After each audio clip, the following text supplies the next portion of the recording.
Hello friends, here I am with new story. Thank you friend for recommending this story. So I hope you all friends will like the video and subscribe to my channel.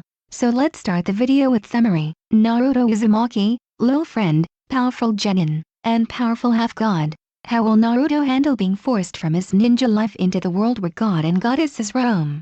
Pairing Naruto x Artemis only.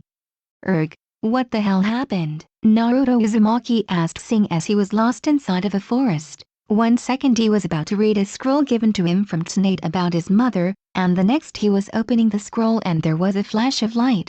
He could kinda remember having a warm feeling spread through his body that centered around his chest. Looking around he saw the scroll opened on the ground and grabbed it up to see if it had any answers. Dear my sweat baby, if you are reading this then you will notice that you are no longer inside that damn village that has been keeping you from me for years.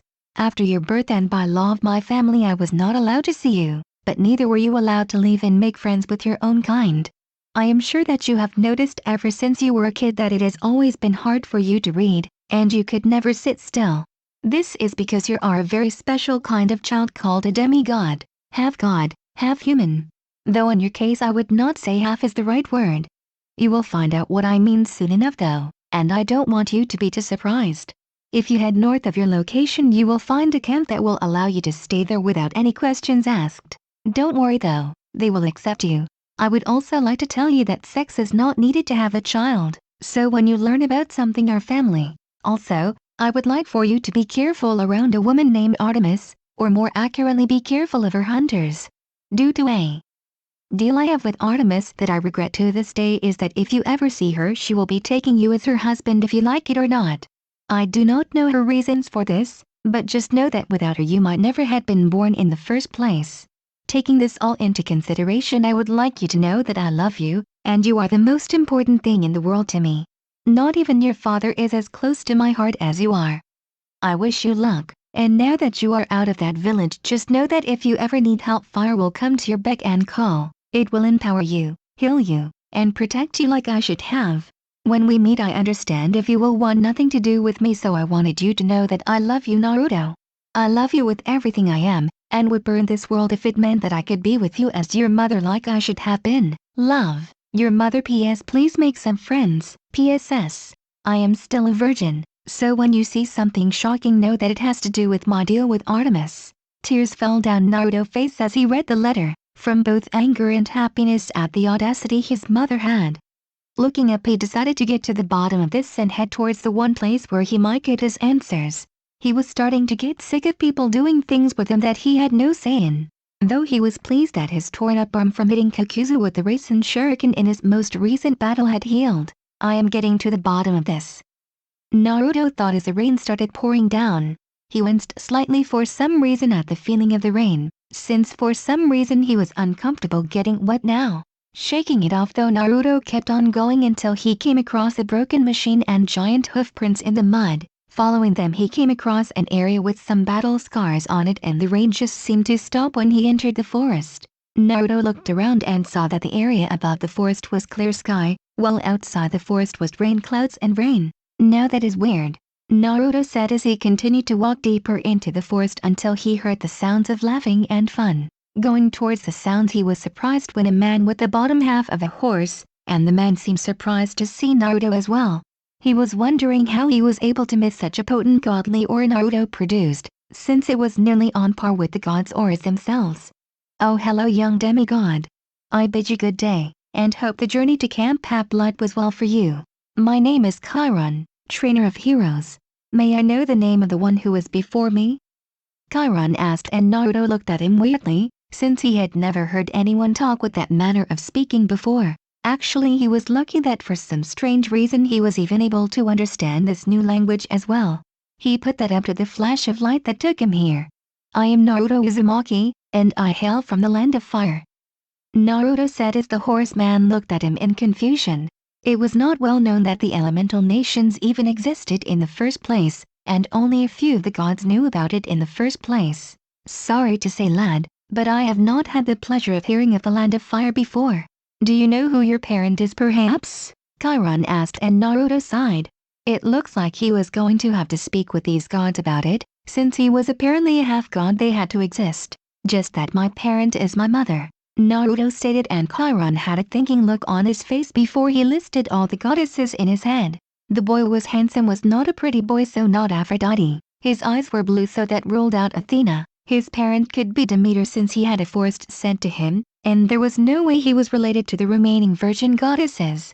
So Chiron would hazard a guess at Demeter, or maybe a lesser-known goddess even, though his aura made him think that Naruto was the work of more than one god. Well, no matter, you are welcome to join us in out lunch. So why don't you fill your belly? Ah, Grover, why don't you show this young man to the tables? Chiron called as a pale boy with the bottom half of a goat skipped forward. He bowed and Naruto blinked before shrugging. It was not weird for half-goat people to exist if God could. Follow me, man. The food here is epic. Totally beast. Grover said, and Naruto rose an eyebrow at the weird way this guy talked as well. He had no idea why food was beast or epic, but the way he said it sounded cool. Sure, but I better live up to your words or I might be having goat meat tonight, Naruto said, and Grover missed the joking tone he used. He backed away from the blonde and Naruto rolled his eyes. I was just joking, he said, and Grover calmed down a bit. It was not long before they made it to the meal hall and Naruto was given many strange looks by the campers. Hey look, a newbie, kinda cute. Looks strong. Such cute whisker marks. I hope he purrs. I am going to seduce that. Looks kinda flaky.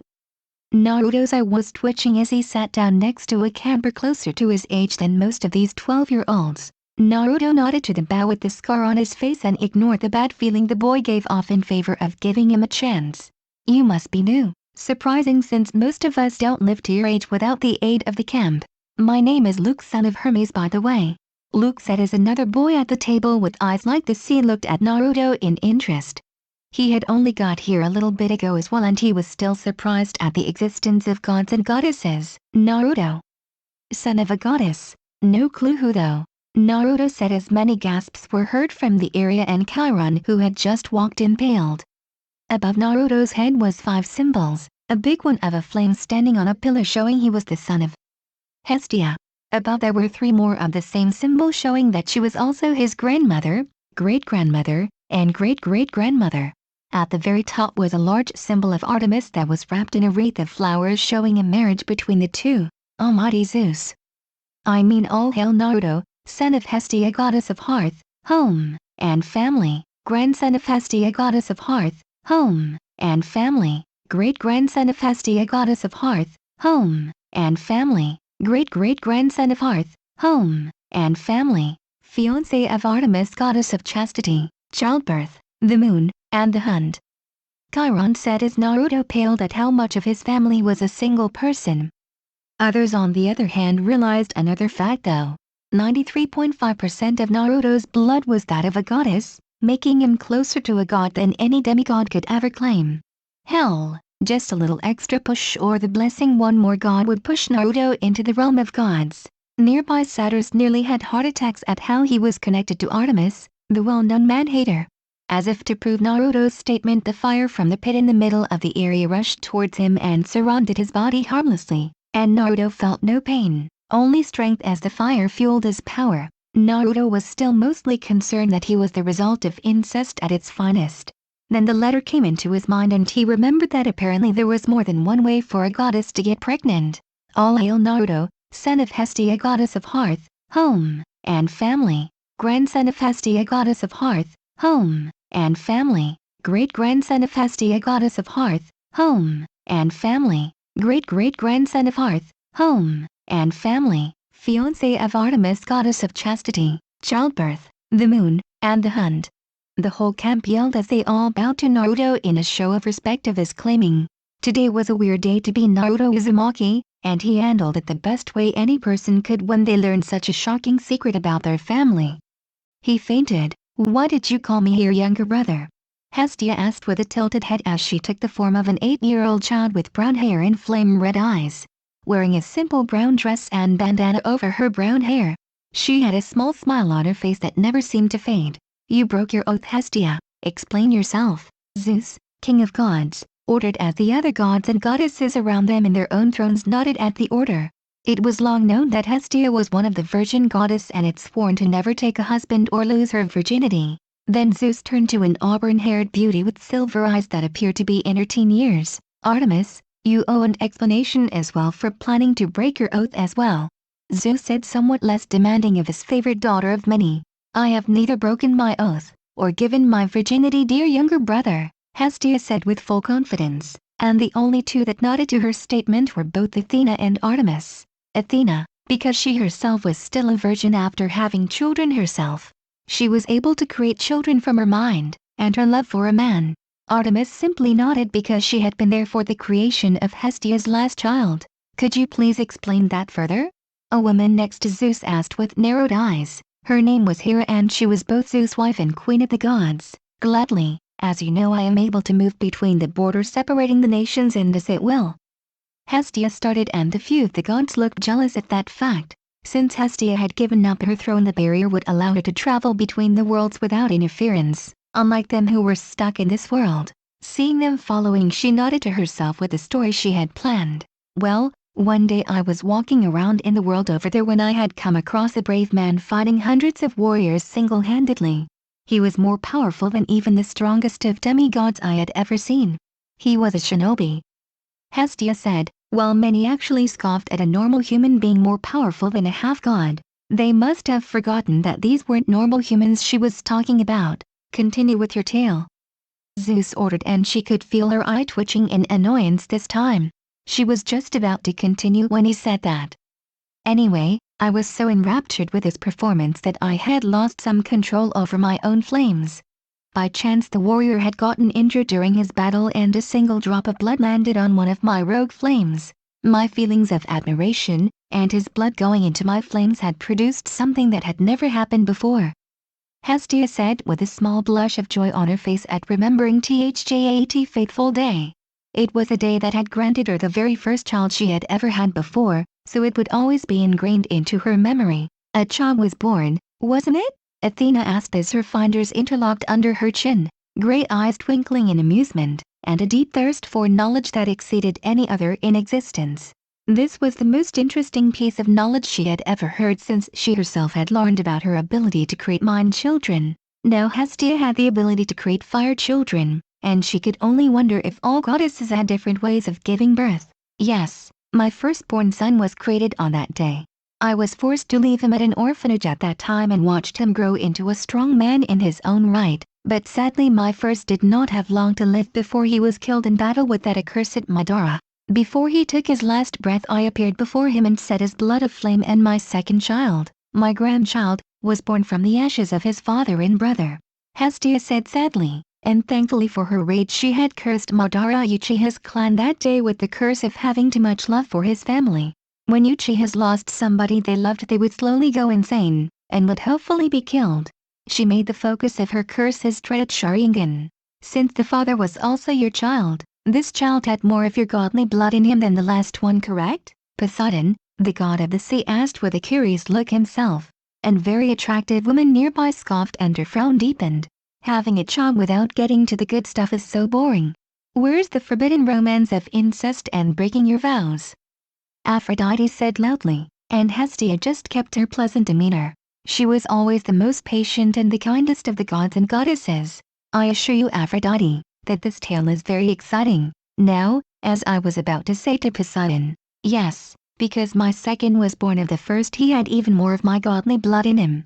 At this point he was 3/4 god and 1/4 human. My second grew up to be a very fine young man, and had become a strong warrior in his own right. He lived a good life, and like his father he looked to be a copy of his grandfather. The same spiked golden hair, and sapphire blue eyes that radiated kindness and the gold to prove himself. One day though he went to war with the leader of another nation, and sadly he did not live past that day. Like his father before him, I used his blood to birth another child, who now had even more godly blood in him," Hestia said as the gods and goddesses were enraptured in her tale. But one god had a question for her. This one was Ares, her nephew and son of Zeus. One of the gods she was not very fond of, even though she did love him as family. "So your children are all losers that died in battle, eh?" "Figures a weak goddess can only make weak demigods," Ares said arrogantly, and Hestia ignored him in favor of continuing her tale. She had already seen him mocking her from the start, and had promised herself to not attack him for his foolish pride. This child was my third, Minato Namikaze, and like the first and second he was a near-perfect copy of the first and second before him. This time though I decided to send him to a village in the land of fire. Now this time I watched him closely and for the first time one of my children fell in love with a young girl named Kushina Uzumaki. It was on their wedding day that I introduced myself to the young pair, and I was welcomed with open arms after telling my story. It was 2 weeks later that it had dawned on the young ones of one dark fact. Hestia started and was interrupted by Hera. Kushina Uzumaki was infertile, Hera stated to her older sister, and Hera nodded sadly. Yes, so one day they came to me and asked that I grant them a child with both their blood. I tried this for them, but it was not meant to be. That is where Artemis came in, Hestia stated, and Artemis nodded. Yes, Hestia had come to me and asked that I take the child on herself and Minato and place it inside the womb of Kushina Uzumaki, allowing for both Kushina and Hestia to become the mothers for this unique child. The first child that was born with 90% of his blood being that of Hestia, 3% being that of Kushina, and 7% being that of Minato. Artemis stated as if talking about a work of art. Naruto was not just mostly a god-goddess by blood of Hestia, but was also the only son of two mother by blood. Why would you agree to this, Artemis? Zeus demanded an answer of her, and she sent him a respectful look. I have been without a child myself for so long, and seeing both of the other virgin goddesses have children, I too wish to gain a husband or child. So I made a deal with Hestia. If the child is born female, she would then join my hunters on her 7th year of life.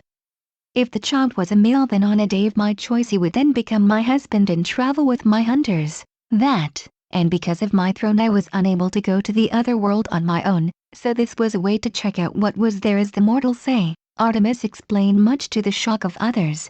Her, the legendary man-hater, wanted a husband and children. She may hate men, but she had grown to a more indifferent stance on worthy ones, and Minato had been a perfect man, so she had no doubt his son would be the same. After all, they were children of the kindest goddess. Jealousy and forbidden romance. This story is starting to get better, Aphrodite said with a girlish giggle that made Artemis frown in annoyance. She was not a fan of the love goddess, and if given the chance to kill her she would not hesitate to take it. There was a complication though with the birth. 10 months Hestia started before she was interrupted by Hera. 9 months, Hera said, since she knew human women gave birth after 9 months of pregnancy. No, Kushina Uzumaki was a different kind of woman. She had inside her a force of nature that was more powerful than both my father and Typhon combined. This force of destruction was a giant fox-like creature with 9 tails that could cause disaster with a swipe of one tail. This force of nature caused the time to go from 9 to 10 months. Sadly, the second my 4th child was born there he had been kidnapped by a masked man. Both my flames and Artemis arrows simply passed through this man as if we were ants before a dragon. Much to my regret, Kushina had been captured and the 9-tailed fox released. Minato had managed to defeat that man and the fox at the cost of his and his wife's life. I was unable to interfere with his battle and save him, and little Naruto was left without any parents when I had been called back to this world by my duties, but not before I placed high magic on a letter I wrote to him that would bring him here when he read it, Hestia said as she let her silver tears fall freely from her flame-colored eyes. She was not ashamed of her sadness, but what saddened her was the tragic end that all her children went through besides Naruto. She could remember seeing him after his birth like it was yesterday. She knew he was going to grow up and look like the first, second, and third of her children with a little bit of Kushina mixed in. He just had the cutest little whisker marks on his cheeks. Very well, but I will not hesitate to strike this child down if he crosses me, Zeus said, and Hestia scowled at her youngest brother for the blatant threat against her son, but she was not powerful enough to challenge Zeus and any other god or goddess that supports him. She was very powerful, but if she was approached by 4 gods then she would fall in battle. Hestia simply nodded to Zeus before turning into fire and heading into the nearest hearth to go anywhere else but here. With no reason to stay any longer, all the others left to go do what they desired to do, and Artemis grimaced at the conversation she was going to have with her own hunters. With Naruto, so where do I stay, horseman? Naruto said. He seriously forgot the man's name, and his lower horse half was his most notable trait, Chiron, and I do not know where I shall put you. I would send a prayer to either your mother or to Lady Artemis and ask she either build you a cabin, or be granted permission to use Lady Artemis' cabin as your new home, Chiron stated to Naruto. It had been a few days since Naruto had arrived at camp, and Naruto had become annoyed with sleeping on the ground. He went to Chiron to see if he could bunk with others, and that was his answer. Naruto nodded at the answer, and went to talk to the first person he had met when he had come to the camp. It took a few minutes to calm walking, but he eventually found Luke training with a few others from his cabin in the way of the sword. Naruto observed him for a moment and saw the boy was very skilled at wielding his weapon. He turned around to leave, since he did not want to interrupt the training session for small reasons. He hated when others did it to him, so he would not do it to others. What goes around, comes around. He did not want this coming around back to him. So he just decided to try and find good lodging now while he had the chance, before he realized something. He was not sure how to send the gods and goddesses a prayer, so despite the fact he was most likely going to make a fool of himself, he walked over to a pure silver cabin and got down on his knees. Artemis, I request that I be given permission to stay at your cabin, Naruto requested politely, since he honestly wasn't sure if he wanted to talk to his mother just yet. He wasn't sure how to take it when the door to the cabin suddenly sprung open, and flowers started blooming around him. He hoped that would be a yes, though, and he smiled and walked into the cabin. The very first thing he saw was that the ceiling looked like it was transparent, and the night sky with stars filled his view. Even though it was day outside, the cabin itself had many belts around it and hammocks were hanging around. There were some tables around the area, and silver bows and arrows hung on the walls. Artemis' symbol of the waxing moon was all over the place, as well as little knickknacks in places. Then he saw one of the walls glow, before another door appeared. This one was orange-colored with flame designs on it. On it was his name carved into his with Hestia's symbol above it.